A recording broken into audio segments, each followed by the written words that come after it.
18 जनवरी को तेलंगाना के खम्मम में होने वाली रैली में मुख्यमंत्री के चंद्रशेखर राव ने कांग्रेस को न्योता नहीं दिया। के चंद्रशेखर राव ने अपनी पार्टी का नाम बदलकर भारत राष्ट्र समिति रख दिया है, जिसके बाद यह उनकी पहली बड़ी रैली होगी, जिसमें के चंद्रशेखर राव ने अखिलेश यादव और अरविंद केजरीवाल समेत पंजाब के सीएम भगवंत मान और केरल के सीएम पिनराई विजयन को न्योता दिया। लेकिन इस लिस्ट से कांग्रेस के किसी भी बड़े नेता या मुख्यमंत्री का नाम नदारद रहा, जिसके बाद कहा जाने लगा कि के चंद्रशेखर राव कांग्रेस से दूरी बना रहे हैं। लेकिन कांग्रेस ने इसे भारत जोड़ो यात्रा की सफलता का डर माना।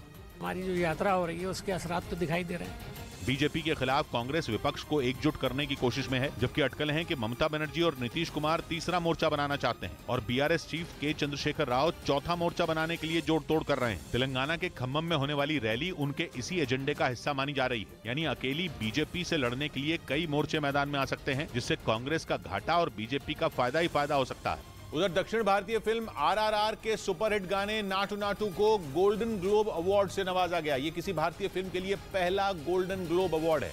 आरआरआर के गाने नाटू नाटू को यह पुरस्कार बेस्ट ओरिजिनल सॉन्ग कैटेगरी में दिया गया, जिसकी घोषणा होते ही फिल्म के डायरेक्टर एस.एस. राजामौली समेत फिल्म के बाकी कलाकार भी खुशी से झूम उठे।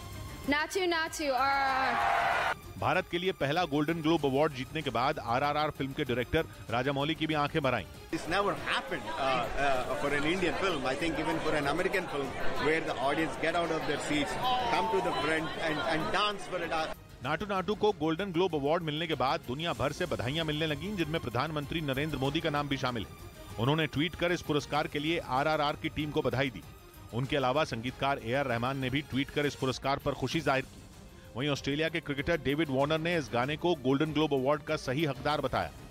इधर पश्चिम बंगाल के आसनसोल में हथियार दिखाकर एक कुरियर कंपनी में लाखों रुपए की लूट की गई। यह वारदात वहां लगे एक सीसीटीवी कैमरे में रिकॉर्ड हो गई, जिसमें 3 नकाबपोश बदमाश एक एक कर अंदर घुसते दिखे। फिर एक बदमाश ने वहां काम कर रहे कर्मचारी पर बंदूक तान दी, जबकि उसके 2 साथी लूटपाट करते नजर आए। पुलिस छानबीन कर रही है और 3 लोग आए थे। पुलिस सीसीटीवी वीडियो के आधार पर लुटेरों की तलाश में जुट गई।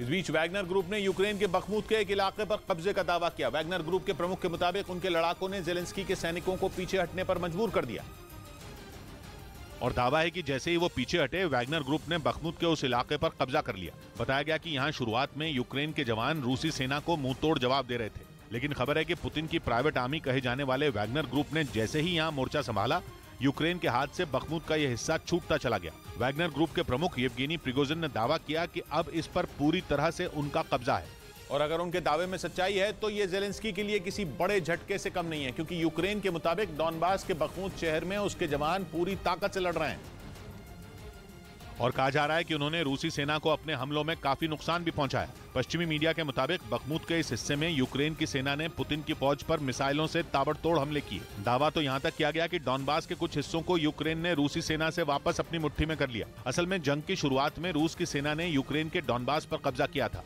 पहले ऐसी खबरें आ रही थी कि यूक्रेन की सेना जिस तरह से आगे बढ़ रही है, वो जल्द डॉनबास को वापस छीन सकती है। लेकिन अब वैगनर ग्रुप का दावा है कि उसने यूक्रेन के जवानों को बखमुत के इस इलाके से पीछे धकेलकर उस पर कब्जा कर लिया।